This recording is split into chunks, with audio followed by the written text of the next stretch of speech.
오늘은 누가복음 24장을 통해서 부활의 증인이라는 제목으로 함께 은혜 나누도록 하겠습니다.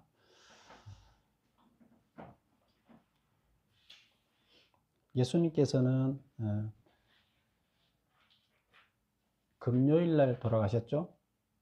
금요일 날 돌아가시고 3일 금요일 날 저녁, 토요일 날, 일요일 날 3일 만에 부활하셨다. 일요일 날 새벽에 부활하셨어요.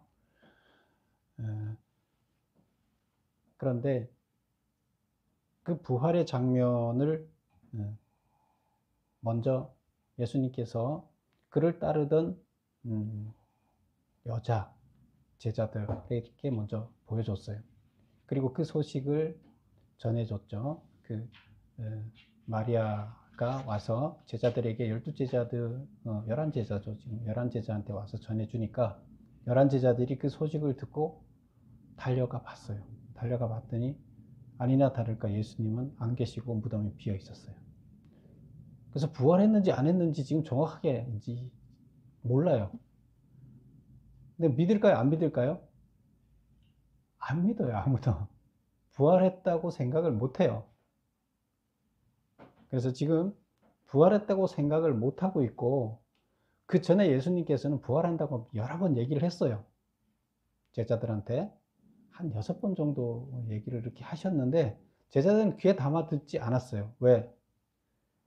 제자들은 대부분 예수님이 정치적인 그 영향력을 행사해서 정치적인 이스라엘의 지도자가 될 것이고, 그래서 로마를 물리쳐서 이스라엘을 구원할 것이다, 이렇게 생각을 하고 있었어요. 그리고 제자들은 그렇게 되면 자기들이 예수님이 왕이 되는 거잖아요. 왕이 되면 자기들도 한 자리 할 수 있겠다, 뭐 이런 생각을 갖고 있는, 그래서 서로 어떤 자리를 자기가 네가 높으냐 내가 높은 자리를 앉을 거냐 이렇게 따지고 있는 그런 상황이었어요. 예수님이 겟세마네에서 기도하면서 잡혀가고 죽는다고 하는데도 깨닫지 못하고 있었어요. 그래서 부활했는데도 부활했다고 믿는 사람이 아무도 없었어요. 지금 누가는 지금 오늘 이 이야기를 왜 여기서 쓰고 있느냐, 여기서 두 제자가 엠마오로 이제 예수님이 부활하셨다는 이야기를 들었음에도 불구하고 그들은 엠마오로 다시 돌아가는 거예요. 엠마오가 뭐예요? 자기 고향으로 돌아가는 거예요. 한 10km, 10km 정도 되는 거리를 25리니까 돌아가는 거예요. 그 과정이 오늘 이야기입니다. 그래서 누가는 왜 이 엠마오 그 12제자도 아닌 그 예수님을 쫓아다니던, 여기서 제자라 그러면 예수님을 12제자로 선택되지는 않았지만 예수님을 쫓아다닌 사람들이에요. 그래서 처음부터 끝까지 예수님을 열심히 쫓아다니면서 12제자처럼 예수님 말씀을 다 받아 적은 사람, 받아 들은 사람들이에요. 그래서 그런 자가 많아요. 12제자 외에도. 그래서 그 자들 중에 2명이에요. 그래서 제자다 이렇게 이제 칭하고 있는데요. 그럼 1번을 보겠습니다. 메모 1번. 누가는 왜 엠마오로 가는 두 제자 이야기를 길게 써 놓았을까? 왜 12제자는 쓰지 않고 두 제자 이야기를 이렇게 길게 썼을까? 그리고 이들은 어떤 자들을 대표하는 자들인가? 예수님이 돌아가신 후 예수님을 따르던 무리들이 어떤 반응을 보였는지를 자세히 알려주기 위해서이다. 그래서 누가는 12제자 중에 속해요, 안 속해요? 안 속하죠. 복음서를 쓴 사람, 복음서가 뭐예요? 마태, 마가, 누가, 요한, 복음서 4개죠. 근데 복음서 중에 공간복음이라고 해서 같은 관점으로 쓰여진 게 마태, 마가, 누가고, 나중에 요한에 의해서 다른 관점으로 쓰여진 책이 요한복음이죠. 그래서 요한복음은 한 세대가 지난 다음에 쓰여졌어요. 그래서 관점이 틀려요. 재해석해서 쓴 거기 때문에. 그런데 이제 이 3개 복음은 같은 관점에서 썼어요. 근데 이 같은 관점이 뭐냐면, 이제 예수님이 돌아가시고 나서 바로 종말이 온다는 생각을 하게 됐어요. 그리고 예수님이 금방 부활해서 종말이 오고 금방 세상이 끝날 거기 때문에 기록 같은 거 필요 없다, 이렇게 생각하고 있었어요. 그런데 자기네가 다 죽을 때가 됐는데도 이게 어떻게 돼요? 이게 보통 기록이 50년대에 기록됐는데 예수님이 죽고 나서 30년이 지났는데도 자기들 죽을 나이가 됐는데도 이게 종말이 안 와요. 이거 기록을 남겨야 되겠다. 이제 그때 이제 기록을 하게 된 거예요. 그런데 누가복음은 사도 바울의 제자 중에 한 사람이잖아요, 누가가. 그래서 누가가 누가복음, 사도행전이 원래 누가복음 한 권이에요. 같은 한 권이었는데 두 개로 나눠서 누가복음과 사도행전으로 두 개로 나눠놨죠. 두 개 다 역사서예요. 근데 우리가 사도행전을 역사서로 인식을 하지만 누가복음은 역사서로 잘 인식을 안 하죠. 근데 누가가 예수가 살아있는 동안의 기록을 쭉 역사서를 기록했다 생각하고 기록한 거예요. 그런데 그러다 보니까 객관적으로 기록했어요. 그 12제자가 해주는 이야기를 옆에서 쓴 게 마테마가예요. 그런데 누가복음은 사도 바울의 제자로서 나중에 예루살렘에 와서 보고 조사를 해서 사적인 기록을 가지고 다 역사적인 근거를 가지고 써내려 간 거예요. 그런데 보지는 못했지만 이렇게 조사를 다 해갖고 쓰다 보니까 뭘 써야 되느냐. 예수님이 부활하셨는데도 불구하고 이 부활을 믿는 자들이 아무도 없었구나. 그럼 그걸 어떻게 표현할까? 두 제자가 내려가는 그 모습을 이제 표현을 한 거예요. 이게 두 제자. 그래서 엠마오로 가는 두 제자 이야기예요.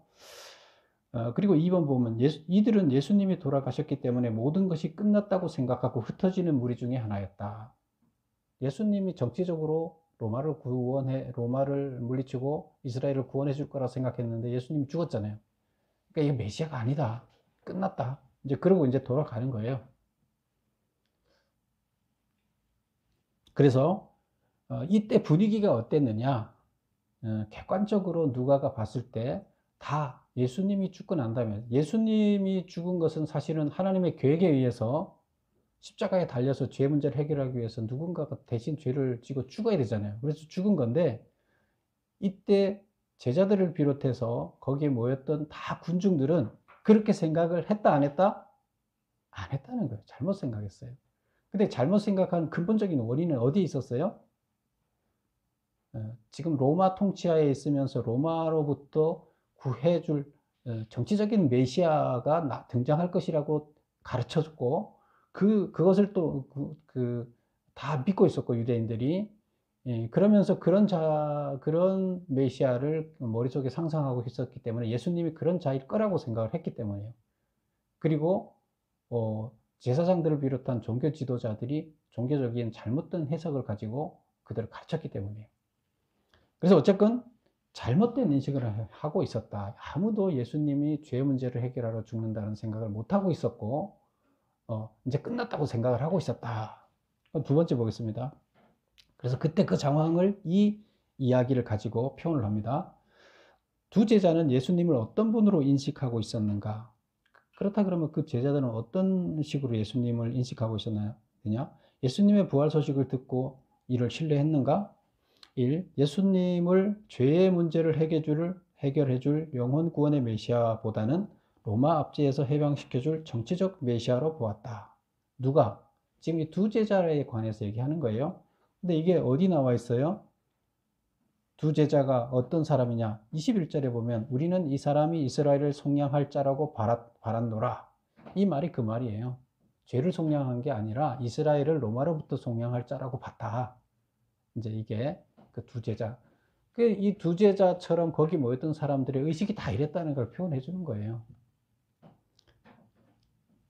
그리고 그러면 예수님의 부활 소식을 듣고 이를 신뢰했는가? 이들이 떠나갈 때, 엠마오를 떠나갈 때 소식을 들었어요, 못 들었어요? 부활했다는 예수님이 사라졌다는 소리를 들었어요, 못 들었어요?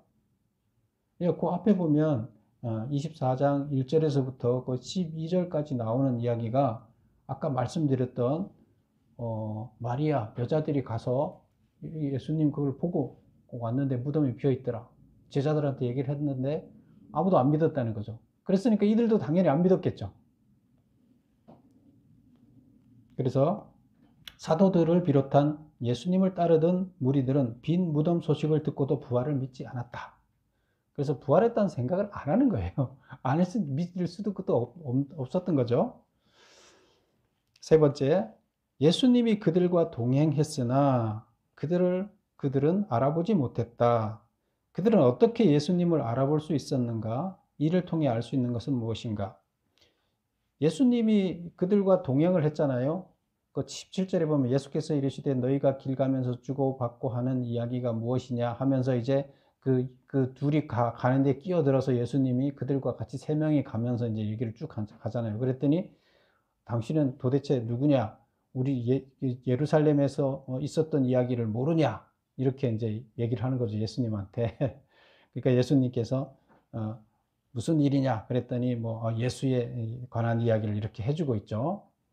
그래서 그런 얘기를 보면서 24절까지 얘기를 듣고 있다가 25절에 가면 이제 설명을 해주죠. 다시 예수님이 뭐라고 해줍니까?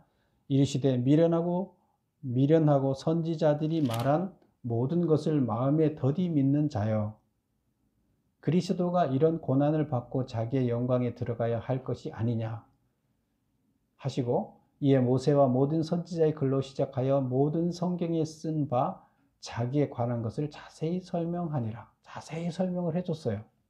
그랬는데도 그게 다 가슴에 와 닿았을까요? 안 닿았어요. 그럼 어떻게 닿았을까요? 나중에 보면 이제 집에 다 도착했어요. 그래서 예수는 더 간다 그러고 자기들은 집에 들어가는데 날도 어두우니까 예수님 집 모르니까 나그네니까 우리 집에 묵었다 가시오 해서 예수님이 들어가서 묵죠. 묵을 때 30절에 보면 그들과 함께 음식 잡수실 때 떡을 가지사 축사하시고 떼어 그들에게 주시니 그들의 눈이 밝아져 그인 줄 알아보니라. 그래서 예수님을 알아본 거예요. 그때. 그 전에 설명을 다 했는데도 성경에 관한 것들이 그 마음속에 다 새겨졌나요? 그럼 변화가 있어야 되는데 없잖아요. 근데 이때서야 이제 눈이 밝아져서 이 예수가 그 예수라는 걸 알게 된 거예요. 그러면 이 예수가 누구라는 거예요? 살아났다는 거잖아요. 부활했다는 거잖아요. 그때 이제 아는 거예요. 3번의 그 답을 보겠습니다.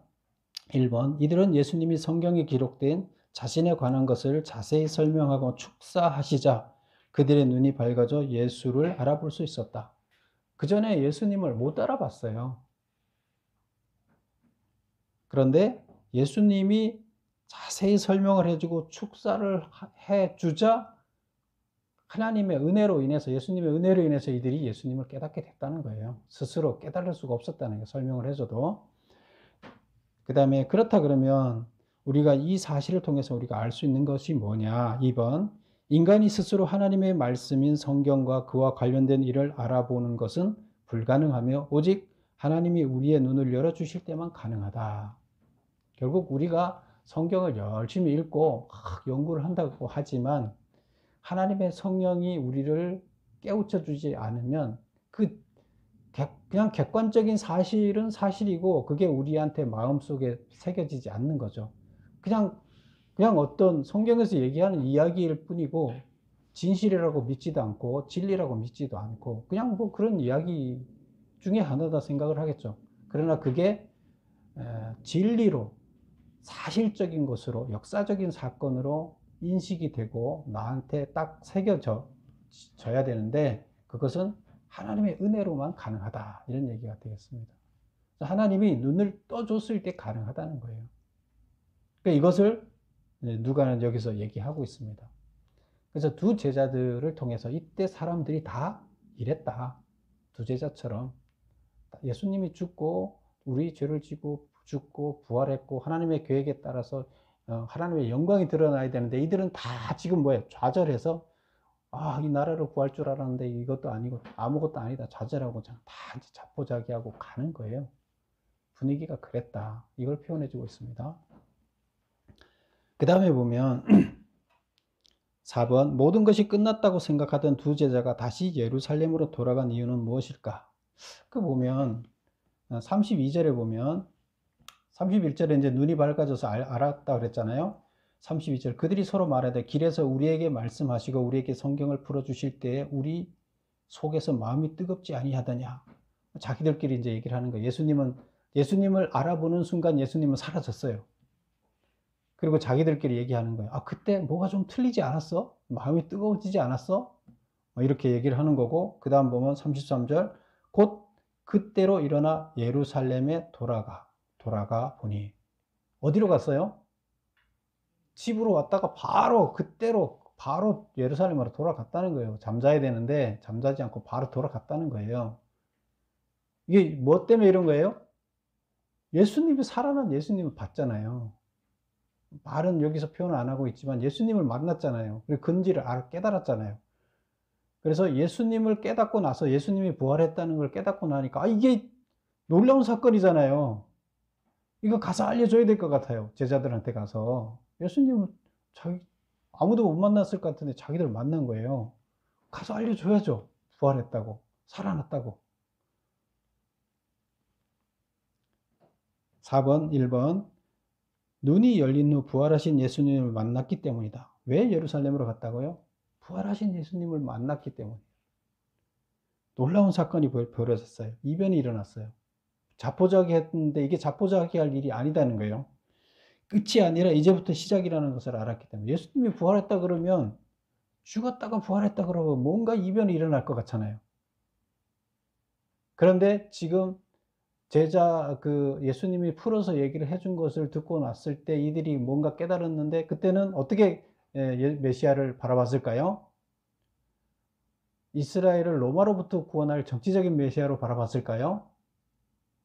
깨닫게 해줘서 느꼈으면 그렇게 느끼지 않았겠죠.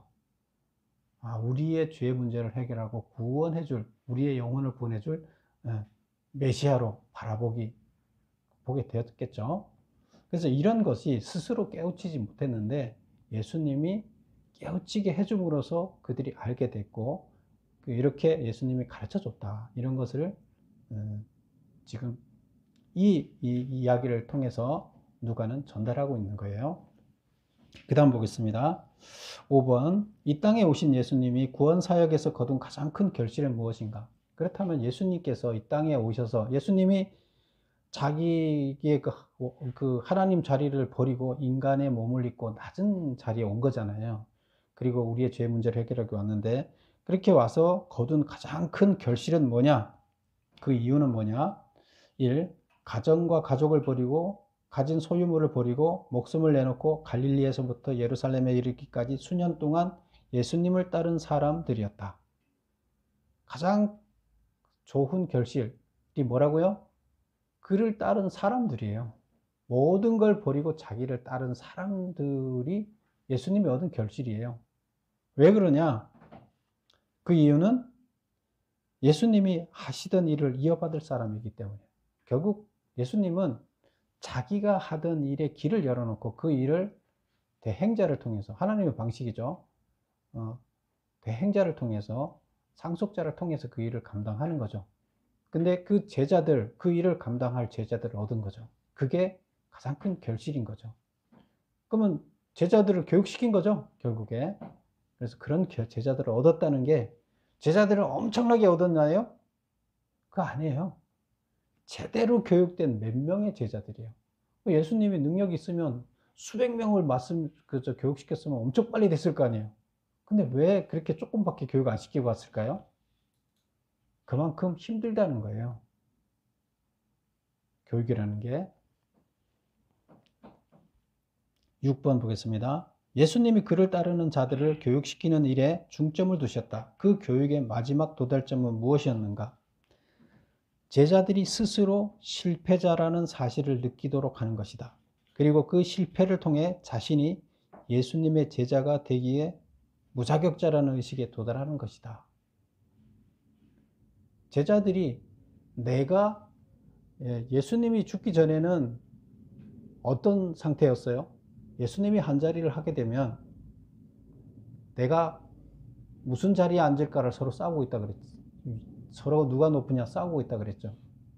그런데 예수님이 돌아가시고 났을 때는 그들이 어땠을까요? 야, 내가 그리고 예수님이 돌아가시고 부활했다는 것을 이제 알고 난 다음부터는 야, 내가 이 예수님 이런 참 하나님의 제자로서 감당할 능력이 아니구나. 내가 무슨 제자라고. 그리고 예수님 잡혀갈 때 도망가고 말이야. 그렇게 교육을 했는데도 부활한다 했는데 믿지도 않고. 나중에 계속 그런 상황이었잖아요. 형편없는 자기가 자기를 돌아보니까 이게 말도 안 되는 거야. 이게 제자라고 교육을 3년간 받았지만 이게 제자라고 자기 내놓을 수가 없어요. 누구한테.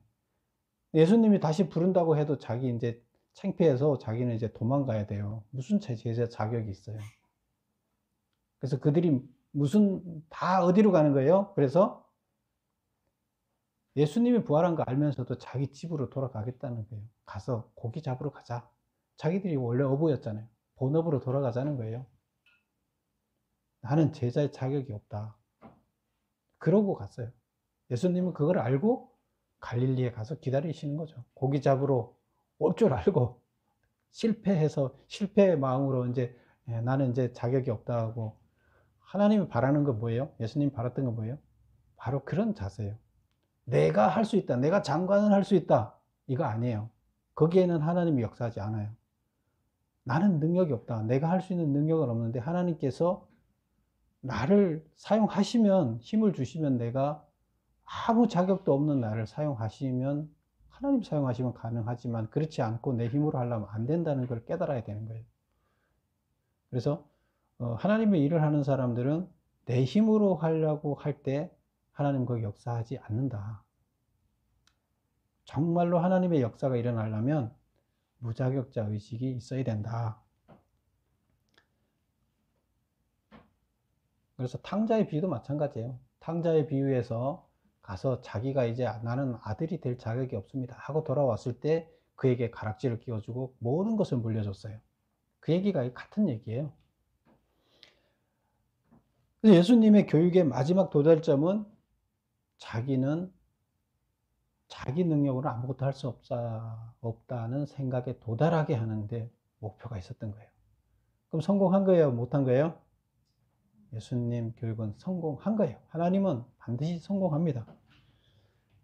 그러면 거기에 뭐가 임하겠어요? 하나님의 영이 임할 수 있는 자격이 이제 주어진 거예요. 자, 그 다음 보겠습니다. 7번. 제자들이 11제자들 가운데 한 명은 죽었잖아요. 한 명은 지금 가롯 유다는 예수님 팔아넘기고 나서 자기가 그리고 자기 생각이 잘못됐다는 걸 알고 어떻게 했어요? 자살해서 죽었잖아요. 자살해서 죽었는데, 그래서 지금 남은 제자가 11명의 제자죠. 11명 가운데 나타났을 때 이들은 예수님을 어떻게 인식했는가? 부활을 믿도록 하기 위해 예수님은 어떻게 하셨는가? 이제 이 얘기가 이제 36절부터 이제 나오는 이야기죠. 36절. 이 말을 할 때 예수께서 친히 그늘 가운데 서서 이르시되 너희에게 평강이 있을지어다 하면서 예수님이 딱 나타나셨어요. 제자들한테. 그들이 놀라고 무서워하며 그 보는 것을 영으로 생각하는지라. 예수님이 나타났는데 예수님을 뭘로 봐요? 귀신으로 보는 거예요. 영으로. 부활한 예수님으로. 부활했다는 건 뭐가 부활하는 거예요? 육체가 부활하는 거라 그랬잖아요. 영은 죽지 않아요. 그러면 우리가 죽으면 귀신만 남는 거잖아요. 그렇게 생각하는 거죠. 육체는 사라졌고. 근데 부활한다는 것은 육체가 부활하는 거예요. 그러면 이들은 지금 여기를 영으로 봤다는 것은 예수님 부활했다고 생각을 안 하는 거죠. 예수님은 죽었고 그냥 영, 귀신 그것만 남아있다. 그 귀신이 여기 나타났다 이렇게 보는 거죠. 38절. 예수께서 이르시되 어찌하여 두려워하며 어찌하여 마음에 의심이 일어나느냐. 내 손과 발을 보고 나인 줄 알라. 내 손과 발에 뭐가 있어요? 못자국이 있죠. 또 나를 만져보라. 직접 만져봐라. 귀신인지 육체인지 만져봐라. 영은 살과 뼈가 없으되 너희 보는 바와 같이 나는 있느니라. 난 육체를 입었다. 난 부활한 자다. 그렇게 확인을 시켜주는 거죠. 그래서 7번에 1번. 부활하신 예수님을 보지 않고 부활하신 예수님으로 보지 않고 예수님의 영을 보고 있다고 생각하였다. 그래서 예수님이 부활했다 생각 안 하고 영을 보고 있다. 귀신 같은 거다. 이렇게 본 거죠. 못자국 난 손과 발을 보라. 그래서 예수님은 그걸 확인시켜 주기 위해서 못자국 난 손과 발을 보여주고 또 직접 만져보라고 하시고, 그래도 안 믿으니까 어떻게 했어요? 41절, 그들이 너무 기쁨으로 아직도 믿지 못하고 놀랍게 여길 때, 아직도 그래도 못 믿어요. 그렇게 했는데도 여기 무슨 먹을 것이 있느냐 하시고 이에 구운 생선 한 토막을 드리니, 생선 한 토막을 드리니 이에 구운 생선 한 토막을 드리니 받으사 그 앞에서 잡수시더라. 생선, 우리 제사상에 저기 생선 올려놓으면 귀신이 먹고 갔는데 그게 있어요? 사라져요? 그대로 있어요? 그대로 있죠. 근데 예수님이 육체에 있기 때문에, 직접 드셨기 때문에 사라진 거잖아요. 그래서 보여준 거예요. 8번, 부활을 확인시킨 후 예수님은 제자들을 교육시키고 성경 말씀을 깨닫도록 하셨다. 그리고 그들을 증인으로 세우셨다. 무슨 증인인가? 무슨 증인인가? 우리 한번 볼까요? 이제 44절부터 그 이야기가 나오는데, 45절에 보면 이에 그들의 마음을 열어 성경을 깨닫게 하시고 또 이르시되, 이제 제자들한테 이제 내가 부활한 나다, 예수다는 것을 보여주고 확인시키고 난 다음에 이제 믿었죠. 그 다음에 이제 교육을 시키는 거예요. 성경에 나와 있는 그 모든 것들을 이야기하면서 그게 가슴에 딱 와 닿게끔 교육을 시키는 거예요. 그 두 제자, 그 엠마오로 가던 두 제자들도 처음에는 믿지 않았죠. 근데 다 깨달아졌죠. 예수님이 눈을 열어줬죠. 근데 제자들한테도 눈을 열어줬다는 얘기가 되는 거예요. 그리고 46절 또 이르시되 이같이 그리스도가 고난을 받고 제3일에 죽은 자 가운데서 살아날 것과 또 그의 이름으로 죄사함을 받게 하는 회개가 예루살렘에서 시작하여 모든 족속에게 전파될 것이 기록되었으니 너희는 이 모든 일의 증인이라.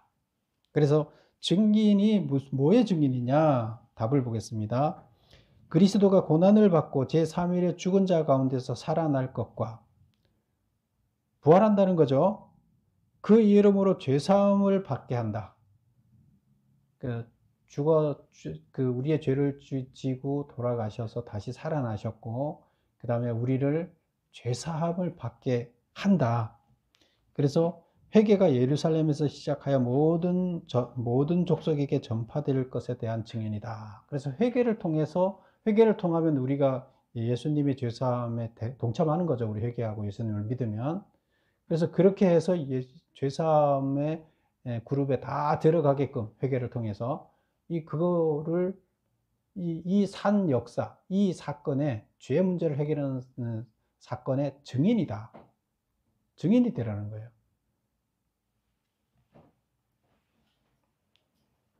그리고 위로부터의 능력, 우리가 어디를 보나 하면 49절 보겠습니다. 볼지어다 내가 내 아버지께 약속하신 것을 너희에게 보내리니 너희는 위로부터 능력으로 입혀질 때까지 이 성에 머물라. 이 성이 어디예요? 예루살렘이죠. 언제까지 머물라고요? 위로부터 능력이 입혀질 때까지. 위로부터 능력이 하늘로부터 내려온 능력, 성령을 얘기하는 거죠. 그래서 나중에 오순절, 마가다락방의 오순절 때 뭐가 내려와요? 네, 오순절은 유월절로부터 50일이 되는 거예요. 50일, 그때 뭐가 내려와요? 성령이 내려와서 어떻게 되는 거예요? 이들 모두의 성령이 임하요. 하나님의 영이 임하는 거예요. 그래서 이 역사가 일어나는 건데, 지금 증인들한테 뭐라고 얘기했어요? 위로부터의 능력이 임해야 된다. 그러니까 기다려라. 그때까지 기다려라. 그리고 나서 증인 활동을 하라는 거죠. 그전에는 하나님의 위로부터 임하는 영을 받기 전까지는, 능력이 입혀질 때까지는 기다리라는 거예요. 우리가 하나님의 성령을 덧입혀서 우리는 하나님의 일을 감당해야 되는 거예요. 그렇지 않을 때는 기다리라는 거예요. 그래서 누가는 선명하게 여기 나타내고 있죠. 이때 당시에 사람들이 하나님의 그 죄 문제를 해결하고 우리를 구원하는 그거를 아무도 알지 못했다, 깨닫지 못했다. 이론적으로 교육을 예수님이 여러 번을 시켰었는데도 불구하고 제자들조차 그걸 몰랐다. 믿지 않았다. 그런데 죽고 나서 부활하신 다음에 하나님이 그 부활을 체험한 자들한테 하나님께서 깨우치게 해줌으로 인해서 그때야 알게 됐고, 그 죄 문제를 해결한 증인으로서 이제 12제자를 통해서 그 제자들을 세웠다. 그리고 그것을 전 세계 민족에게 전파하게 하는데 성령을 덧입혀서 전파하게 하셨다. 이거 하나님이 하시는 거죠. 하나님 우리를 통해서 일하지만 우리만이 일하는 게 아니에요. 우리가 내 힘으로 하는 게 아니에요. 그렇게 하면 안 된다는 겁니다. 그래서 이것을 하나님의 일을, 하나님의 영이, 예수님이 죽으셨지만 그 영이 우리한테 다시 오셔서 덧입혀졌을 때 하나님의 일을 제대로 감당하고 증인으로서 역할을 감당해낸다는 겁니다. 우리 모두는 바로 구원의 문제를 해결하기 위해서 우리는 하나님의 도구로서, 육체적인 도구로서 사용되어져야 돼요. 그래서 증인으로서 사용되어져야 돼요. 근데 하나님의 영이 덧입혀졌을 때 가능합니다. 그렇게 하기 위해서는 우리가 무자격자 의식이 돼야 된다. 그렇게 했을 때 하나님의 영이 임한다는 겁니다. 그래서 여러분, 그런 여러분이 다 되시기를, 하나님께서 사용하시는 증인 다 되시기를 축원합니다. 기도하겠습니다. 아버지 하나님 감사합니다. 이제 우리 모두들 무자격자 의식을 갖게 하시고 주님께서